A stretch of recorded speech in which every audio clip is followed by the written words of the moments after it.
달걀에서 살충제 DDT 성분이 검출된 영천과 경산의 양계 농가의 닭에서도 DDT가 검출됐습니다. 일부 닭은 잔류 허용 기준치도 초과했습니다.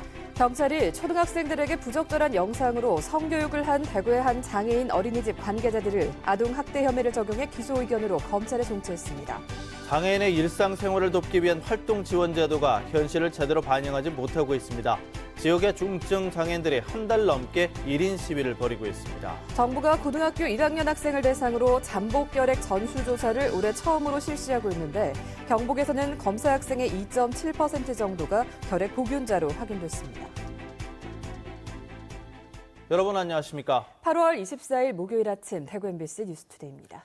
목요일인 오늘도 곳곳에 비가 내리겠고 33도를 웃도는 폭염이 계속됩니다. 이 비는 내일 새벽까지 오락가락하다가 오후부터 차츰 갤 것으로 보입니다. 자세한 날씨 소식 이시정 기상캐스터입니다. 지금 제 뒤로 보시는 것처럼 대구의 하늘 표정만 보면 비가 올까 싶은데요. 내일 새벽까지는 비 예보가 들어있어서 나가실 때 우산 챙기시는 게 좋겠습니다. 대구와 경북 남부 내륙 지역 내일까지 5에서 30mm가량, 경북 북부 내륙 지역은 오늘 하루에만 최고 60mm가량의 비가 내리겠고요. 대구와 경북 남부 지역은 낮 동안 소강 상태를 보이는 곳이 더 많을 것으로 보입니다. 현재 대구와 경북 16개 시군에 폭염특보가 내려진 가운데 오늘도 낮 동안 무더위가 계속되겠습니다. 대구의 낮 기온 34도까지 오르겠고요. 안동 32도, 경산은 35도까지 치솟겠습니다. 여기에 습도가 높아 더위 불쾌감도 심할 것으로 보이니까요. 컨디션 조절도 잘해주셔야겠습니다. 날씨 정보였습니다. 맹독성 제초제인 DDT 성분이 달걀뿐 아니라 닭에서도 검출됐습니다. 검출량은 오히려 닭이 더 많았는데 파장이 적지 않을 것으로 보입니다. 이정희 기자가 보도합니다. 계란에서 맹독성 제초제 DDT 성분이 나온 영천과 경산의 토종닭 농장. 닭에서도 DDT 성분이 검출됐습니다.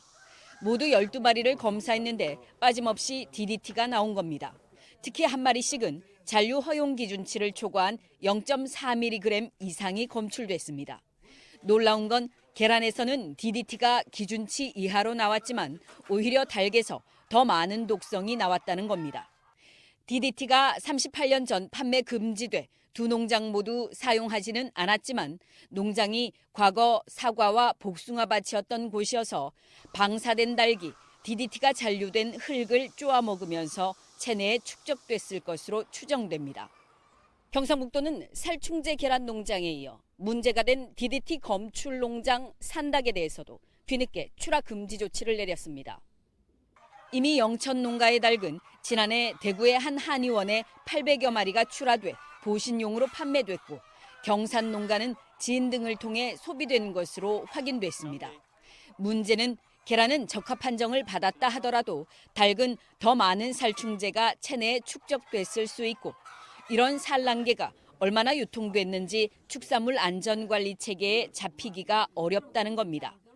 도계장에 가게 되면 잔류물질 검사를 합니다. 유통되는 닭은 다 그 잔류물질에 다 그거 안전하다. 하지만 도계장에서는 항생 항균제 검사 위주고 농약 검사는 연간 몇 개 샘플만 하고 있습니다. 소규모로 식당이나 재래시장에 나오는 닭은 아예 걸러지지 않고 이력 추적도 안 되고 있습니다. 중사인들이 사서 우리 도매해 줬는데 그 누구 어디가 사는 게 모르지. 어느 농장에 왔나 모르지. 계란에 이어 닭고기에 대한 불안감도 커질 걸로 보입니다.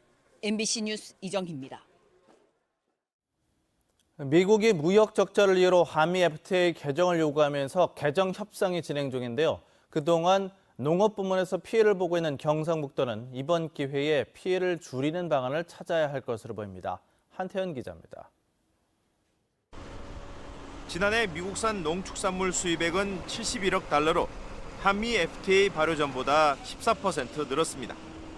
특히 미국산 소고기 수입액은 10억 달러를 넘어 전체 농축산물 가운데 가장 비중이 높습니다. 농축산물 무역 적자 폭도 FTA 발효 전 59억 달러에서 지난해에는 65억 달러 수준으로 10%가량 늘었습니다. 농축산물 개방폭은 중국이나 칠레, 호주 등에 비해 매우 높은 수준으로 농업 분야에서는 우리가 양보한 부분이 지나치게 많다는 지적입니다. 일본과의 쇠고기 하나만 해도 한 8% 정도 관세를 매기는 걸로 협상이 좀 진행되고 있는 걸로 알고 있습니다. 여기에 비해서 우리나라는 2026년 정도까지 관세가 쇠고기만 해도 완전 철폐되는 걸로 되어 있는 등 좀 약간 불리한 측면이 있습니다. 미국의 FTA 재협상 요구는 경상북도에는 유리한 측면이 많습니다. 불합리한 관세율 개선과 개방폭 축소 등을 재협상 카드로 내세울 경우 무역 수지에도 도움이 될 수 있기 때문입니다. 하지만 이번 협상에는 농업 분야를 포함시키지 않는다는 정부 기조에 따라 경상북도는 이러지도 저러지도 못하고 있습니다. 향후 그 한미 FTA 이제 개정 협상의 정부의 방향에 따라서 우리 도에서도 농업인의 피해를 최소화할 수 있는 특단의 대책을 그렇게 강구할 그런 계획입니다. 미국이 지난 5년 FTA 협상으로 인해 막대한 손해를 보고 있는 부분에 대해서 강력하게 재협상을 요구할 것으로 보입니다. 그런 만큼 경상북도는 우리 정부의 농산물 분야의 피해를 최소화하는 데 재협상을 요구하는 등 적극적으로 대응을 해야 할 것으로 보입니다. MBC 뉴스 한태현입니다. 더불어민주당 TK 특별위원회가 오늘 오전 대구에서 두 번째 회의를 열고 대구 취수원 이전 문제를 집중 논의합니다. 오늘 회의에는 국무총리실과 국토교통부, 환경부 등 중앙정부와 대구시와 구미시 등 지자체 관계자가 참여해서 대구 취수원 이전과 관련한 지자체별 의견을 듣고 해법을 모색한다는 방침입니다. 오후에는 대구 첨단의료복합단지를 방문하고 대구 경북 지방의원들과 간담회도 하기로 했습니다. 대구의 한 장애인 어린이집에서 관계자들이 봉사활동으로 온 초등학생들에게 자극적인 영상을 보여주며 예정에도 없던 성교육을 했다는 보도 전해드린 적이 있는데요. 전문가들이 보기에도 이 영상은 부적절했습니다. 경찰은 아동 학대 혐의를 적용해 어린이집 관계자들을 기소 의견으로 검찰에 송치했습니다. 보도에 양관희 기자입니다. 대구의 한 장애인 어린이집 관계자가 지난 6월 세 차례에 걸쳐 봉사활동을 나온 초등학생들에게 성교육을 하겠다면서 보여준 영상입니다. 에이즈와 동성애, 충격적 진실이란 제목의 영상에는 한 강사가 동물이나 시체 사진을 띄워놓고 동성애자를 포함한 성소수자들이 부적절한 행동을 한다고 설명합니다. 또 동성애자 성관계에 대해서도 자세히 묘사합니다. 초등학생들은 무방비 상태에서 이 영상을 봐야 했습니다. 학교나 학부모의 사전 동의도 없이 어린이집이 예정이 없던 교육을 시킨 것입니다. 이 영상을 본 초등학생 18명 모두 피해 정도에 따라 심리치료를 받았습니다. 지금까지도 외상 후 스트레스 장애를 보여 정신과 치료까지 받는 학생도 있습니다. 경찰 확인 결과 해당 영상은 초등학생이 보기에 부적절하다는 전문 기관들의 자문이 나왔습니다. 경찰 관계자는 아동 청소년 성교육을 담당하는 기관이나 정신건강, 심리치료 기관들의 영상을 보낸 결과 부적절한 것은 물론 이를 보여주는 행위 자체가 성폭력에 해당한다는 의견까지 받았다고 밝혔습니다. 이에 따라 경찰은 해당 영상을 보여준 어린이집 부원장 52살 A씨 등 3명을 아동에 대한 정서적, 성적 학대 혐의를 적용해 기소 의견으로 검찰에 송치하고 관할구청인 달서구에 이 어린이집의 위법 사항을 통보했습니다. MBC 뉴스 양관입니다. 한 달 넘게 1인 시위에 나서고 있는 사람들이 있습니다. 그런데 이들은 몸도 가누기 어려운 지역의 중증 장애인입니다. 정부의 현행 활동보조 제도가 장애인들의 열악한 현실과 동떨어져 있다며 반발하고 있는 건데 이 소식 박재영 기자가 취재했습니다. 휠체어를 탄 장애인 정경애 씨가 1인 시위를 하고 있습니다. 정 씨는 일상생활에서 주변인들의 도움 없이는 생활 자체가 어려운 중증 장애인. 하지만 장애 등급 상급 판정을 받아 활동 보조인의 도움을 하루 1시간밖에 받지 못하고 있습니다. 나만의 문제가 아닌 다른 사람들의 문제이기도 해서 너무 화가 나. 이처럼 혼자 사는 거동조차 어려운 장애인들이 현실과 동떨어진 활동 보조인 지원의 사각지대에 내몰려 있습니다. 문제는 현행 활동 지원 제도가 신청 자격에 장애 등급 제한을 두고 있는데 장애 등급이 실제 장애인의 현 상태를 제대로 반영하지 못하고 있다는 것입니다. 또 자격에 해당되더라도 단순한 신체 기능 중심으로만 평가해 당사자의 정서적 욕구와 열악한 현실을 외면하고 있다는 지적도 나오고 있습니다. 활동 보조인의 생존권을 보장하지 못할 뿐만 아니라 장애인 당사자의 생존권의 문제도 보장하지 못한다는 사실입니다. 낮은 활동 보조 수가가 활동 보조인을 저임금, 불안정 고용으로 내몰아 이용자에 대한 서비스의 질 저하로 이어지고 있다는 점도 문제입니다. 시간이 턱없이 모자라 많은 지원을 받지 못하다 보니 온몸이 넘어져서 끓기고 멍들고 상처투성이인 것을 보면 더욱 안타깝고 마음이 아프기도 합니다. 활동 보조의 사각지대에서 장애인들이 목숨을 잃거나 인간다운 삶을 살지 못하는 비극적인 상황은 끊이지 않고 있습니다. 인권을 앞세운 현 정부가 지방자치단체와 함께 이들의 절박한 목소리에 귀 기울여야 한다는 요구가 커지고 있습니다. MBC 뉴스 박재영입니다. 한국가스공사가 지방 이전 공공기관 가운데 처음으로 이전 지역 채용 목표제를 시행합니다. 가스공사는 올 하반기 90여 명의 신입 경력 직원을 채용하면서 본사가 이전한 대구와 경북 지역 대학이나 고등학교 출신을 30% 채용할 계획입니다. 원서 접수 기간은 이달 28일부터 다음 달 1일까지며 다음 달 중순쯤 대구와 수도권에서 필기 전형이 실시될 예정입니다. 최근 학교에서 결핵 집단 감염이 늘자 정부가 고1 학생을 대상으로 잠복 결핵 전수조사를 올해 처음으로 실시하고 있습니다. 경북에서는 검사 학생의 2.7% 정도가 결핵 보균자로 확인됐습니다. 홍석준 기자입니다. 안동의 한 고등학교 보건실에서 잠복 결핵 검진을 위한 체열이 진행 중입니다. 정부가 결핵 확산을 막기 위해서 전국 고등학교 1학년을 대상으로 올해 처음 잠복 결핵 검진 사업을 시작했습니다. 7월 말 현재 경북 지역 31개 학교에서 1,800여 명의 학생이 검사를 마쳤고 이 중 51명, 약 2.7%가 잠복 결핵 보균자로 확인됐습니다. 잠복 결핵은 결핵균이 체내에 있지만 아직 발병하기 전 단계로 전염성은 없습니다. 다만 보균자 가운데 5% 정도는 면역력에 따라 발병 가능성이 상존합니다. 정부는 이번 조사를 통해 잠복 결핵이 확인된 학생은 지역 보건소를 통해서 전액 국비로 약물 치료를 지원합니다. 잠복 결핵 치료는 이전에는 9개월 요법을 대부분 했었는데 최근에는 기간이 가장 짧은 3개월 요법을. 경북의 전체 검진 대상 학생 수는 18,000명으로 오는 9월 말까지 검진 사업을 완료한다고 경북교육청은 설명했습니다. MBC 뉴스 홍석준입니다. 일제시대 우리의 가슴 아픈 역사의 한 부분인 일본군 위안부 피해자 문제를 다룬 특별 전시회가 대구에서 개막했습니다. 주요 역사 자료와 예술 작품을 함께 전시해서 역사적 의미를 더하고 있습니다. 이상원 기자가 다녀왔습니다. 전시회는 일본군 위안부 피해자 문제를 과거, 현재, 미래의 모습으로 보여줍니다. 전 세계 주요 뉴스와 영상을 모은 작품과 피해자 모습을 담은 사진은 지금도 진행 중인 일본군 위안부 피해자들의 현실입니다. 위안부 강제 동원을 증명하는 각종 사례와 피해자들의 실제 증언 내용, 위안소 재현물과 설치 작품은 우리의 아픈 역사를 잊지 말자는 메시지를 전하고 있습니다.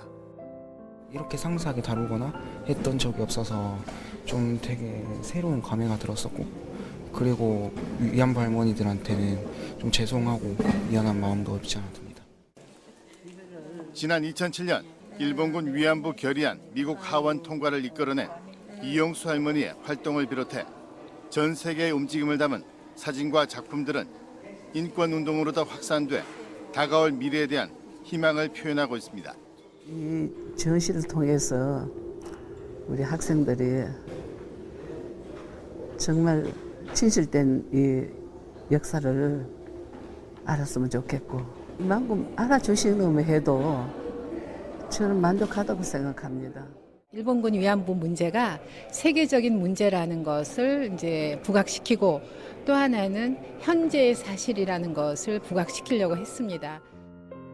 이번 전시회는 우리나라와 일본, 미국, 중국 등 국내외 10명의 작가가 참여했고 다음 달 2일까지 계속됩니다. MBC 뉴스 이상원입니다.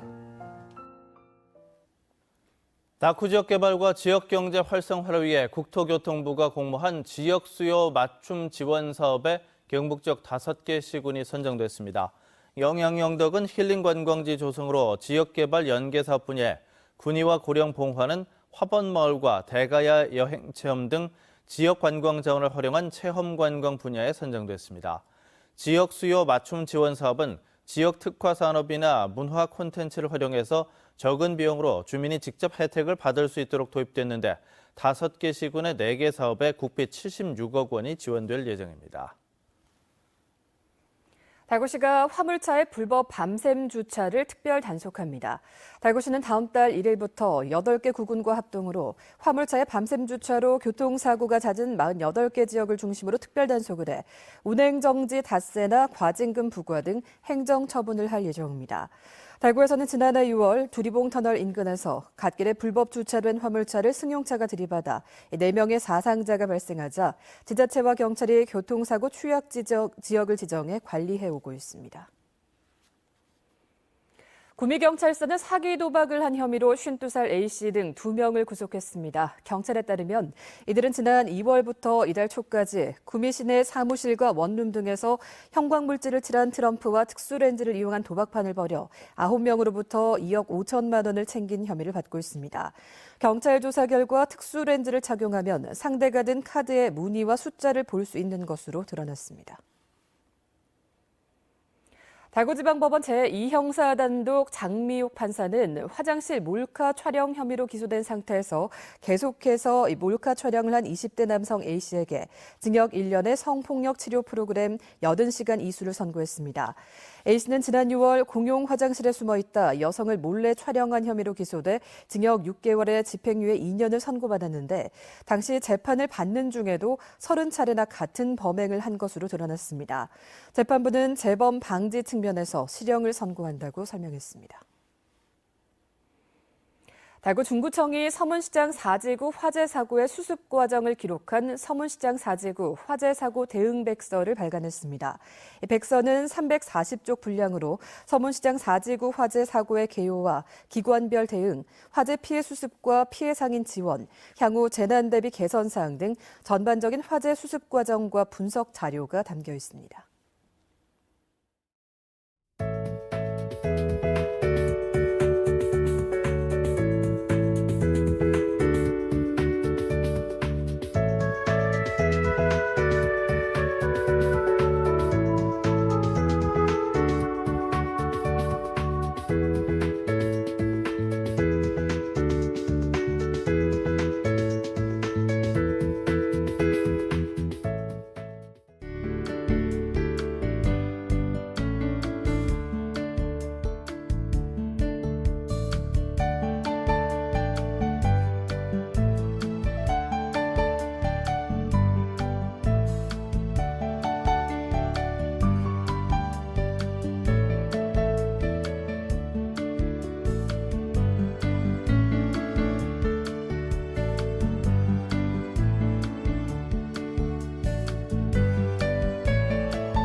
현재 대구의 하늘에는 구름이 조금 껴있지만 비는 내리지 않고 있고요. 경북 일부 지역에서만 약한 비가 관측되고 있습니다.